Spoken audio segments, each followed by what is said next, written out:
जी नमस्कार, स्वागत है आपके अपने YouTube channel SGY science classes में और मैं हूँ राममूर्ति। दोस्तों, जैसा कि आपको पता है कि हम लोग एक सीरीज शुरू किए हैं जिसमें हम लोग मॉडर्न हिस्ट्री से संबंधित सभी PYQ क्वेश्चंस को विथ एक्सप्लेनेशन सॉल्व करते जा रहे हैं।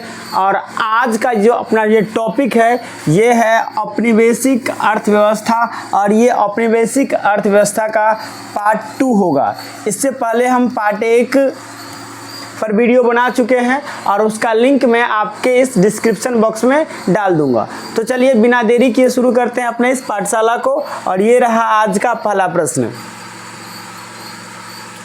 जी देखिए, यहाँ पर कहता है कि स्वतंत्रता के समय भारत में आम जनता के लिए निम्न में से कौन सी सेवा उपलब्ध नहीं थी?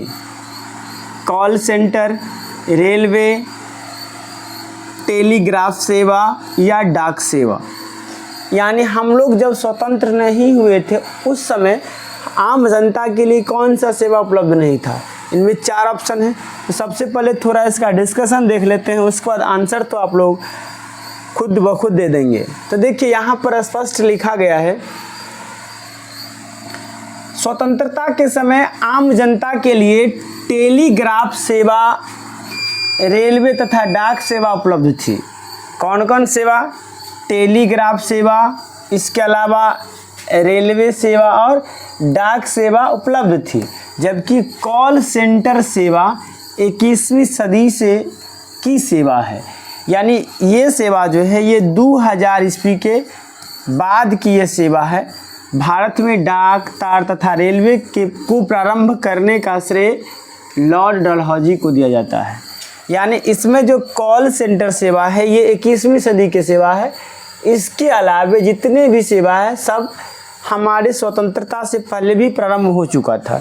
इस प्रकार से इसका जो सही आंसर हो जाएगा वो ए हो जाएगा, कॉल सेंटर सेवा। आपसे पूछ सकता है कि टेलीग्राफ यानी तार, डाक सेवा और रेलवे सेवा किसका देन है? तो ये लॉर्ड डलहौजी का दिया हुआ है भारत में ना।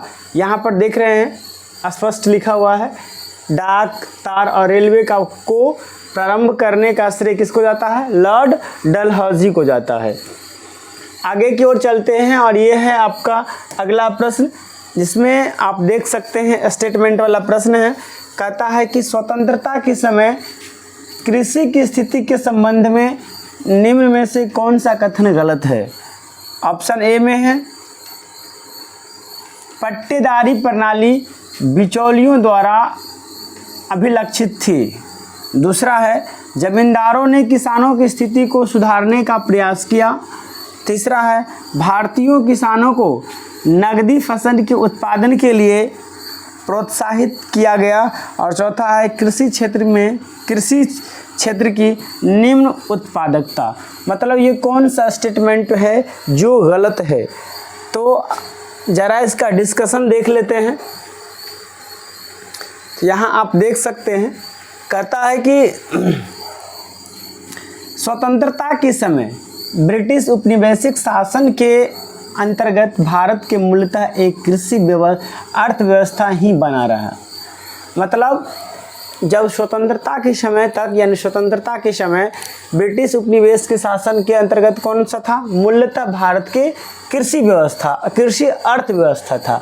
कहता है कि उस समय कृषि क्षेत्र में गतिहीन विकास की प्रक्रिया चलती रही, जिसके प्रमुख कारण औपनिवेशिक शासन के द्वारा भूव्यवस्था प्रणालियाँ थी, जिसमें किसान कार्य के हेतु कार्य होने वाले समस्त लाभ जमींदार ही हड़प लेते थे।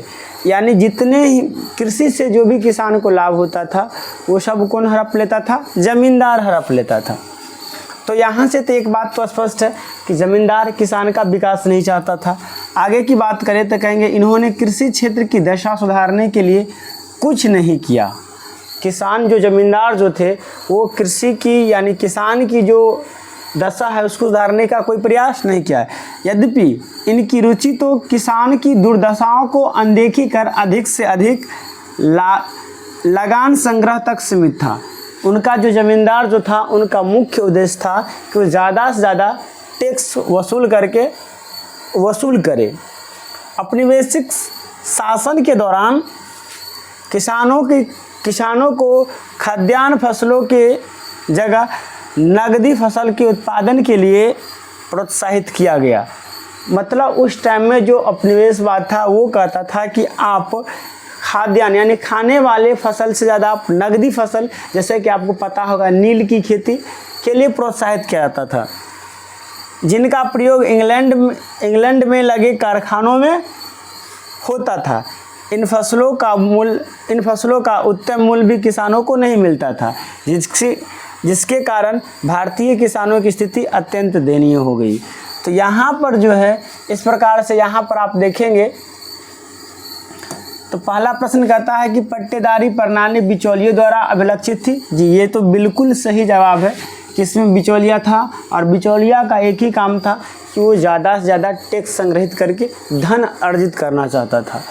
दूसरा जो है ये जमींदारों ने किसानों की स्थिति को सुधारने की मदद किया। जी नहीं, ये बिल्कुल गलत है। ये गलत है क्योंकि ज़मींदारों ने सिर्फ और सिर्फ किसान को लूटने का काम किया, किसान की दुर्दशा पर वो कभी ध्यान नहीं दिया। ये गलत है। अगला कहता है कि भारतीय किसानों को नकदी फसल के उत्पादन के लिए प्रोत्साहित किया गया, तो ये भी सही है। आगे कहता है कि कृषि क्षेत्र में निम्न उत्पादकता, ये भी सही है। अब कहिएगा यहाँ कहा क्या गया है, तो गलत स्टेटमेंट चुनने के लिए कहा गया है और गलत एक है बी, इसलिए अपना जो आंसर हो जाएगा वो बी हो जाएगा। आगे की ओर चलते हैं और देखिए अगला प्रश्न। यहाँ देखिए कहता है कि 1850 में अंग्रेजों ने डैश की अवधारणा पेश की, जिसने भारतीय अर्थव्यवस्था की संरचना को काफ़ी प्रभावित किया। क्या है वो? जल परिवहन, सड़क परिवहन, वायु परिवहन या रेल परिवहन। तो इसका सही आंसर हो जाएगा रेल परिवहन। भारत ने भारतीय अर्थव्यवस्था में रेल परिवहन की अर्थव्यवस्था पेश की, जिसने भारतीय अर्थव्यवस्था की संरचना को काफ़ी हद तक क्या किया? प्रभावित किया। यानी यहाँ से कोई क्या हो जाएगा? D is the right answer. अब जरा इसका डिस्कशन देख लेते हैं। तो यहाँ पर देखिए दिया गया है कि 1850 में अंग्रेजों में रेल प्रणाली की अवधारणा पेश की, जिसने भारतीय अर्थव्यवस्था की संरचना को काफ़ी प्रभावित की। अंग्रेजों ने भारत से कमाए गए अधिशेष लाभ को यहाँ अवसंरचना निर्माण में ऋण के रूप में निवेश किया, जिसका ब्याज भी लाभ के रूप में भारत से बाहर जा रहा था। भारत में प्रथम रेल 1853 में लॉर्ड डलहौजी के कार्यकाल में बम्बई से थाने के मध्य 34 किलोमीटर चली। कितना चली? 34 किलोमीटर। यानी यहाँ पर रेल परिवहन चलाया गया और वो जो निवेश किया गया भारत में, उस निवेश पर भारत से ब्याज लेता था और इतना जो होता था उस रेल परिवहन से जो भी लाभ होता था वो इंग्लैंड अपने देश के विकास में लगाते थे। और सबसे पहले 1853 में भारत में रेल चली और ये किसने चलाया था? लॉर्ड डलहौजी ने चलाया। और ये कहाँ से कहाँ चला था? तो बम्बई से थाने। कितने किलोमीटर? तो ये 34 किलोमीटर चली थी। आगे की ओर चलते हैं और ये रहा अपना अगला प्रश्न। कहता है कि पहले नगर निगम की स्थापना जो 1688 में डैश के पूर्व प्रेसिडेंसी टाउन में ब्रिटिश काल के दौरान की गई थी। क्या वो नागपुर थी, मद्रास थी, बम्बई थी या कलकत्ता थी? तो सबसे पहला जो नगर निगम की स्थापना है वो 1688 में कहाँ हुआ था? कोलकाता में हुआ था। कहाँ हुआ था? कोलकाता में। और वो जो था वो पूर्व प्रेसिडेंसी टाउन के ब्रिटिश काल के दौरान हुआ था। सही आंसर हो जाएगा कोलकाता। एक मिनट, सॉरी, यहाँ प्रेसिडेंसी की बात की गई है तो यहाँ से ये मद्रास हो जाना चाहिए था। पूर्व प्रेसिडेंसी टाउन, तो ये मद्रास के लिए हो जाएगा, यानी सी हो जाएगा इसका सही आंसर। आगे हम थोड़ा डिस्कस कर लेते हैं। तो यहाँ देखिए कहता है कि पहले नगर निगम की स्थापना 1688 में मद्रास के पूर्व प्रेसिडेंसी टाउन में ब्रिटिश काल के दौरान की गई थी। नगर निगम शहरों, कस्बों और गांव के लिए एक स्थानीय शासी निकाय है। बाद में इसका निर्माण 1726 में बॉम्बे और कोलकाता में भी हुआ था। नगर निगम के विभिन्न राज्यों में अलग अलग नामों से जाना जाता था, जैसे गोवा और महाराष्ट्र में महानगर पालिका, गुजरात में महानगर सेवा सदन, असम में पैरो निगम, पश्चिम बंगाल त्रिपुरा में पूर्व परिषद, केरल में नगर सभा और तमिलनाडु में मनोराई के नाम से इसे जाना जाता था। तो इसका सही आंसर इस प्रकार से क्या हो जाता है? मद्रास। क्या हो जाता है? मद्रास। यानी भारत में सबसे पहले नगर निगम का स्थापना कब हुआ? 1688 में। और वो कहाँ हुआ था? वो मद्रास में हुआ था। आगे की ओर चलते हैं।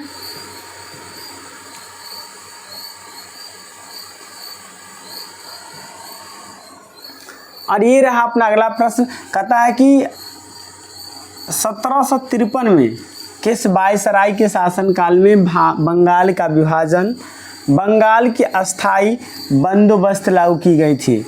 क्या वो लॉर्ड डलहौजी थे, लॉर्ड कॉर्नवालिस थे, चाहे वो फिलिप फ्रांसिस थे या जॉन सीर थे? तो अस्थाई बंदोबस्त जो है ये लॉर्ड कर्जन की देन है, यानी इसका सही आंसर बी हो जाएगा।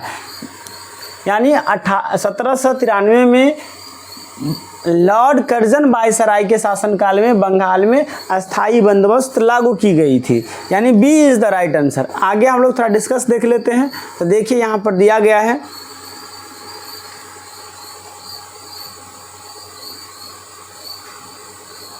आप यहाँ से देख सकते हैं लॉर्ड कॉर्नवालिस ने 1784 में पिट्स इंडिया एक्ट के अनुपालन में 1793 में अस्थाई बंदोबस्त यानी इस्तमरारी व्यवस्था प्रारंभ किया। अस्थाई बंदोबस्त का योजना जॉन शोर ने बनाई थी। अस्थाई बंदोबस्त योजना किसने बनाई? जॉन शोर ने। इसे बंगाल, बिहार, उड़ीसा, बनारस और मद्रास के उत्तरी जिला में लागू की गई थी। इसमें जमींदारी, भू राजस्व की दर तय करने के लिए स्वतंत्र थे। कॉर्नवालिस को भारत में सिविल सेवा एवं पुलिस सेवा का जन्मदाता भी कहा जाता है। आपसे ये प्रश्न भी पूछा जा सकता है कि भारत में सिविल सेवा का जनक किससे माना जाता है? तो लॉर्ड कॉर्नवालिस का। और पुलिस सेवा का जनक भी किससे माना जाता है? तो ये लॉर्ड कॉर्नवालिस हो जाता है। आगे की ओर चलते हैं। और ये रहा अपना अगला प्रश्न। कहता है डैश को बंगाल, बिहार और उड़ीसा में लॉर्ड कॉर्नवालिस द्वारा शुरू किया गया था। तो ये सही आंसर हो जाएगा अस्थाई बंदोबस्त। क्या हो जाएगा? अस्थाई बंदोबस्त, जो कब शुरू किया गया था? 1793 में। अस्थाई बंदोबस्त बनाया किसने था? तो जॉन शोर ने। किसने? जॉन शोर ने बनाया था। लेकिन लागू किसने किया? तो ये अस्थाई बंदोबस्त लॉर्ड कॉर्नवालिस ने शुरू किया था। आगे की ओर चलते हैं। देखिए फिर से वही सवाल। कहता है कि वर्ष 1793 में बंगाल, बिहार और उड़ीसा में डैश शुरुआत की गई थी। रैयतीवाद प्रथा, इजोरेदारी प्रथा, महलबारी प्रथा या अस्थाई बंदोबस्त? इसका फिर से पुनः आंसर हो जाएगा अस्थाई बंदोबस्त। किसके द्वारा? तो कॉर्नवालिस के द्वारा शुरू किया गया था। आगे की ओर चलते हैं। और देखिए उसी से संबंधित एक प्रश्न कहता है कि ईस्ट इंडिया कंपनी द्वारा किस वर्ष अस्थाई बंदोबस्त को अमल में लाया गया? 1770, 1793, 1792 या 1794? तो इसका सही आंसर हो जाएगा 1793 में। कब? 1793 में। उस समय बंगाल का वायसराय कौन था? तो वायसराय था लॉर्ड कॉर्नवालिस। वाइसराय कौन था? लॉर्ड कॉर्नवालिस के शासनकाल में वाइसराय लॉर्ड कॉर्नवालिस थे। उस समय में अस्थायी बंदोबस्त लागू किया गया था। चलिए अगला प्रश्न देखिए, जो रेलवे एनटीपीसी 22 जनवरी 2021 के सेकेंड शिफ्ट फर्स्ट स्टेज से पूछा गया ये प्रश्न है। कहता है कि होल्ट मैकेंजी ने भारत में स्वराज संग्रहण की निम्नलिखित में से कौन सी विधि विकसित की थी? क्या वो रैयतवादी प्रणाली है, जमींदारी प्रणाली है, महलवारी प्रणाली है या अस्थाई बंदोबस्त प्रणाली है? तो ज़रा इसके बारे में हम लोग डिटेल से चर्चा कर लेते हैं, उसके बाद तो हम लोग आंसर तो देंगे ही।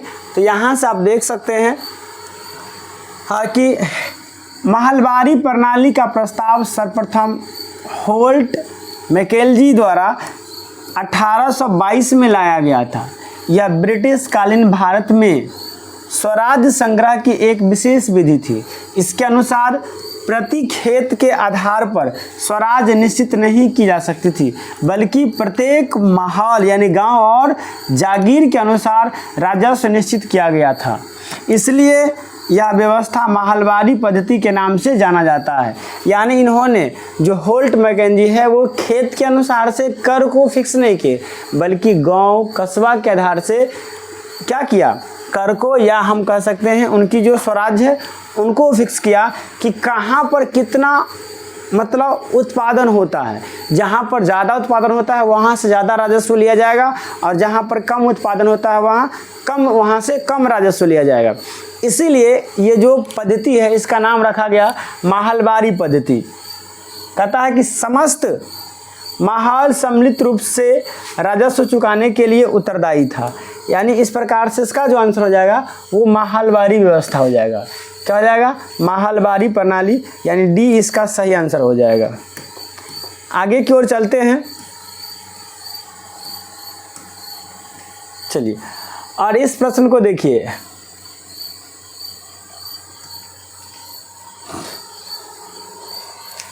कहता है कि इनमें से कौन सा 1853 में अंग्रेजों द्वारा भारत के लिए किए गए सबसे महत्वपूर्ण योगदानों में से एक है, जिसने लोगों को लंबी दूरी यात्रा करने में सक्षम बनाया? क्या ये वायु मार्ग है, सड़क मार्ग है, रेल मार्ग है या जल मार्ग है? तो इसका सही आंसर हो जाएगा वो रेल मार्ग है। रेल मार्ग है। भारत में सबसे पहले रेल लॉर्ड डलहौजी के शासनकाल में चलाया गया था, और वो मुंबई से थाने था 34 किलोमीटर की दूरी पर। तो वो क्या हो जाएगा? रेल मार्ग हो जाएगा। यहाँ आप देख सकते हैं B is the right answer. और आप वो भी देख सकते हैं कि 1853 में अंग्रेजों द्वारा भारत में रेल मार्ग का निर्माण किया गया। भारत में प्रथम रेल 16 अप्रैल 1853 को बम्बई के बोरी बंदर स्टेशन से थाने के बीच चली। 27 दिसंबर 1825 को विश्व में पहली ट्रेन लंदन के डार्लिंगटन से स्कॉटटाउन यानी डार्गिटन और स्कॉटटाउन के बीच चली थी। विश्व में पहली रेल कब चली? 1825 में। और भारत में पहली रेल कब चली? 1853 में। आगे की ओर चलते हैं और ये रहा अपना अगला सवाल। कहता है कि डैश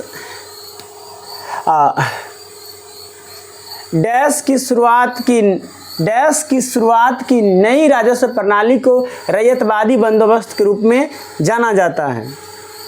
बंगाल की, पंजाब की, बॉम्बे दक्कन की या केरल की? यानी किसकी शुरुआत को रैयतवादी बंदोबस्त कहा जाता है? तो इसका थोड़ा डिस्कस देखिए। और यहाँ पर आप देख सकते हैं कहा गया है कि बॉम्बे दक्कन की शुरुआत की नई राजस्व प्रणाली को रैयतवाद बंदोबस्त के रूप में जाना जाता है। इस प्रणाली के तहत भूमि का राजस्व वार्षिक आधार पर तय किया गया था। यह व्यवस्था 1792 ईस्वी में मद्रास प्रेसिडेंसी के 12 महल जिला में सर्वप्रथम कर्नल रीड द्वारा लागू किया गया था। उस समय मद्रास का गवर्नर कौन था? Thomas Munro. कौन था? Thomas Munro. यानी यहाँ पर क्या हो जाएगा? यहाँ पर हो जाएगा बॉम्बे दक्कन। क्या हो जाएगा? बॉम्बे दक्कन। सी इज द राइट आंसर। आगे की ओर चलते हैं और देखिए अगला प्रश्न कहता है कि दादा भाई नौरोजी किस वर्ष यूनाइटेड किंगडम में हाउस ऑफ कॉमन्स के पहले भारतीय सदस्य बने? क्या वो 1853 में बने, क्या वो 1893 में बने, क्या वो 1892 में, या 1891 में, 1896 में? ये प्रश्न अपने आप में बहुत इंपॉर्टेंट प्रश्न भी है, कई कम्पिटिटिव एग्जामिनेशन में पूछे गए हैं। वैसे यहाँ पर सिर्फ NTPC नोट किया गया है, तो इसका डिस्कस देख लेते हैं। दादा भाई नौरोजी के बारे में क्या सब कहा गया है यहाँ पर। कहता है कि दादा भाई नौरोजी को क्या कहा जाता है, जरा गौर से सुनेंगे, ये बहुत इंपॉर्टेंट पॉइंट है। The great old man of India. दादा भाई नौरोजी को क्या कहता है? The great old man of India. ये अपने आप में इंपॉर्टेंट आता है, इसे इंपॉर्टेंट पॉइंट मानेंगे और लिखेंगे। दादा भाई को क्या कहा जाता है? बोलेंगे सब आदमी, the great old man of India, sorry the grand old man of India. The grand old man of India के नाम से मशहूर थे। वे 1892 में ब्रिटिश सदन में चुने जाने वाले पहले एशियाई थे। संसद सदस्य रहते हुए उन्होंने ब्रिटेन में भारत के विरोध को प्रस्तुत किया। उन्होंने अंग्रेजों की आर्थिक नीतियों का विश्लेषण, धन बहिष्गमन सिद्धांत का प्रतिपादन करके दिया। इसने इनकी पुस्तक का नाम क्या है, याद रखेंगे, पुस्तक poverty and un British rule in India. क्या है इनके पुस्तक का नाम? पुस्तक poverty and un British rule in India है, जिसमें औपनिवेशिक शासन की आर्थिक घटनाओं का विवरण मिलता है। यानी यहाँ से क्या हो जाएगा, तो दादा भाई नौरोजी को कब भेजा गया था, कब बनाया गया, तो ये हो जाएगा 1892 में। B is the right answer. अब आगे की ओर हम लोग चलते हैं और यहाँ देखिए, ये तो डायरेक्ट ये प्रश्न हमने बताया था कि किताब poverty and on British rule of India ये किसका लेखन है, तो ये है दादा भाई नौरोजी का। ये किन की तरह लिखा गया है? दादा भाई नौरोजी का, जिसे grand old man of India के नाम से भी जाना जाता है। आगे की ओर चलते हैं, यहाँ पर आप देख सकते हैं ये पुस्तक इन्होंने कब लिखे थे? 1867 में। भारत के प्रति व्यक्ति आय की गणना की। उस वर्ष भारत के प्रति व्यक्ति आय 20 रुपया थी और इसको अपनी किताब poverty and on British rule in India में प्रकाशित किया गया। यह किताब 1901 में प्रकाशित हुआ था। आगे की ओर चलते हैं और अगला प्रश्न ये रहा हमारे स्क्रीन बोर्ड पर। कहता है कि स्वतंत्रता से पूर्व भारत में गरीबी की अवधारणा पर चर्चा करने वाले सर्वप्रथम व्यक्ति कौन थे, तो ये थे दादा भाई नौरोजी। और ये अपनी पुस्तक पॉवर्टी उनकी पुस्तक क्या नाम था देख लेते हैं। इनकी पुस्तक का नाम था poverty and on British rule in India. में भारत में गरीबी के बारे में चर्चा किए थे। उन्होंने बताया थे कि भारत में जो प्रति व्यक्ति आय है वो मात्र कितने रुपए हैं? 20 रुपये है। यहाँ आप देख सकते हैं कि स्वतंत्रता से पूर्व भारत में गरीबी की अवधारणा पर चर्चा करने वाले सर्वप्रथम व्यक्ति कौन थे? दादा भाई नौरोजी थे। इन्होंने अपनी पुस्तक poverty and on British rule India में पहली बार गरीबी के मापन का न्यूनतम आवश्यकता की पूर्ति से लगाया था। आगे की ओर चलते हैं और ये रहा अपना अगला प्रश्न।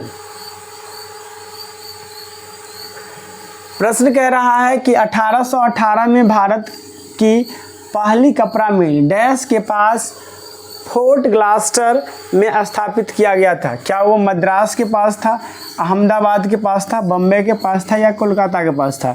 और ये प्रश्न पूछा गया है 23/7/2021 फर्स्ट शिफ्ट और फर्स्ट स्टेज में। ज़रा इसका डिस्कशन देख लेते हैं। देखिए बहुत लंबा चौड़ा इसका डिस्कशन है और यहाँ पर आप देख सकते हैं कहा गया है कि भारत में प्रथम आधुनिक सूती कपड़ा मिल 1818 में कोलकाता के पास फोर्ट ग्लांस में स्थापित की गई थी। किसके पास? कोलकाता के पास। कहाँ पर स्थापित की गई? फोर्ट ग्लांस्टर के पास स्थापित की गई थी। लेकिन यह मिल सफल नहीं हो सका। इसके बाद वर्ष 1854 में आधुनिक सूती कपड़ा मिल का सफल कारखाना कावसजी डावर के द्वारा मुंबई में खोला गया था। इसके बाद भारत में सूती वस्त्र उद्योग के विकास का मार्ग प्रशस्त हो गया। मुंबई, सोलापुर, पुणे, अहमदाबाद, सूरत, भावनगर, राजकोट, कोयम्बटूर, मदुरई, हाथरस, मुर्शिदाबाद, हावड़ा, लुधियाना, अमृतसर आदि में भारत की सूती वस्त्र उद्योग के प्रमुख केंद्र हैं। यानी यहाँ से जो आंसर हो जाएगा वो हो जाएगा कोलकाता। क्या हो जाएगा? कोलकाता हो जाएगा यहाँ से, कलकत्ता, यानी D is the right answer. आगे की ओर चलते हैं। और दोस्तों आज हम सेशन को यहीं विराम देंगे।